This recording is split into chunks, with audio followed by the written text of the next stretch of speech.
What is up, Foundations family? Me again. PD, Pastor Disser, has been having some back issues and hasn't been able to really focus on much except unlocking the muscles in his back. So y'all get me this week. I just heard that Illinois is going to be extending their stay-at-home order through the end of May. Rumor has it, good song by Adele, that Indiana is going to be following suit probably in 2-week increments just to make it seem like we're not going to be stuck in our homes for a little bit longer. So to all my Illinois peeps, y'all got this. If you go out, stay safe. We love you. I want to be able to hug you at some point. I miss people. I'm not even going to lie. I miss giving other people hugs. I love my kids. I love my husband. But let me tell you, I cannot wait for the first non-living in this house person that I get to hug again, okay? I don't care if it's 3-year-old or they're 93. Somebody is getting one really big, long, slightly awkward because I don't want to quite let you go hug. And I hope that they are ready for it. It might be more than one person. Let's just be real serious. I'm a hugger. I miss people. I mean, I like being at home. It's fine. My house is clean. I actually cook now, but I miss people. I miss people. Well, this week our school did a live chapel for our tiny people, which was really awesome. Big up to PT and everybody who helped with that. It was really awesome. And she talked about fear. And it got me thinking because fear seems to be a very big aspect in life right now.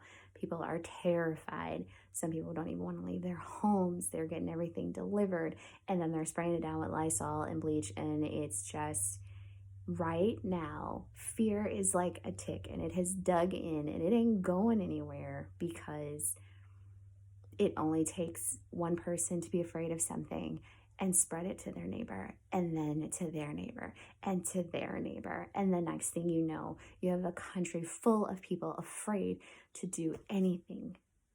Jeremy and I went for a walk the other day and you could see it. People were kind of like, no, I don't want to pass right by them on the same side of the sidewalk. So I'm going to cross all the way over to the other side of the street and then go in the complete opposite direction to make sure that our paths don't cross. It's there. And right now, I think it's unfortunate because we should not have that spirit of fear. I'm not saying I'm not taking this virus seriously. People are passing away. I lost a friend, and it is still very difficult to think about the fact that she's not with us anymore. I logged into my LinkedIn profile, and her picture popped up because she had celebrated 8 years with her direct sales company of Jafra, and I wanted to throw my phone across the room real quick because no, she didn't. She's not here. This virus took her life. So believe me when I say I'm not just brushing off COVID-19 as just some government constructed whatever. It's a serious thing. People are suffering. People are dying. But I think people are so afraid right now that they are forgetting where they need to turn. Y'all, 365 times right there in the Bible, and you can look it up. I have looked it up many a times. It says, do not be afraid. Do not fear. Why? Well, the why is really quite simple.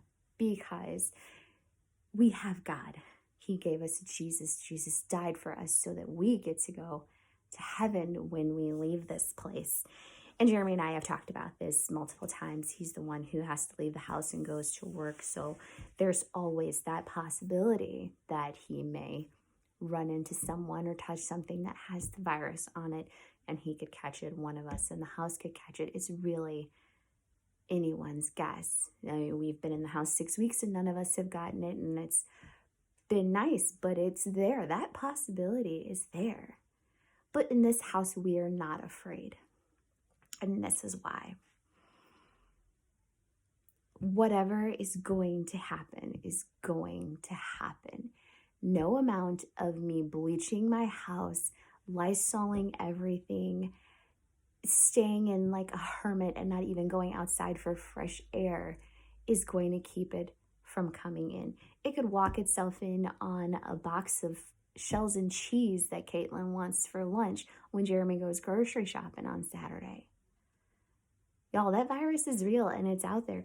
And whether we catch it by walking past somebody in the supermarket or it makes its way in on something that we buy or we order, have delivered, whatever, it's what we do with that knowledge that, yes, it's there.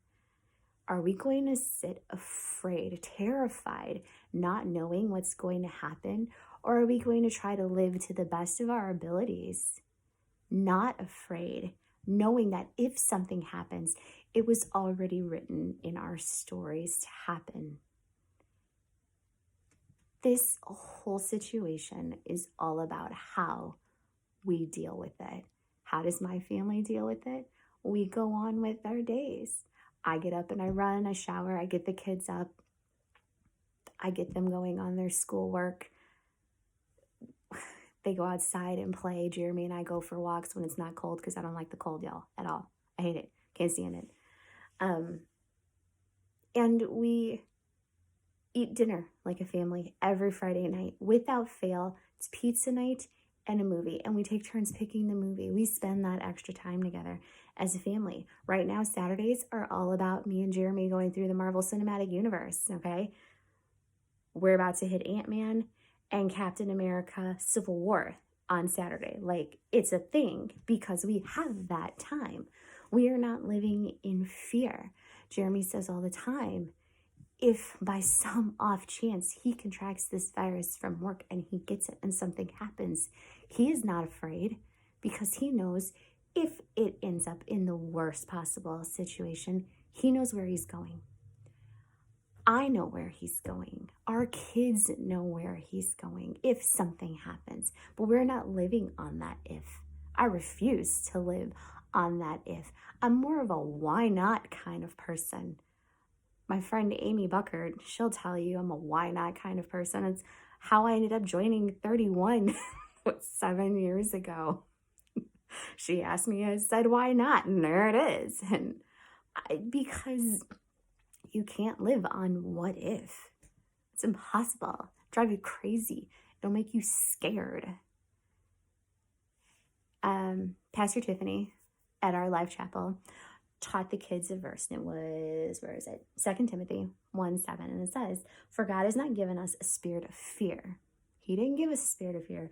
He gave us power of love and of sound mind.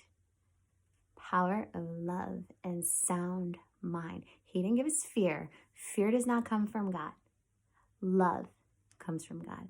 And a sound mind comes from God. How about Psalm 56:3? When I am afraid, I put my trust in you. Y'all, if y'all are afraid and you're terrified, I mean, it's okay to be a little afraid because, hey, that little bit of fear is always going to be there.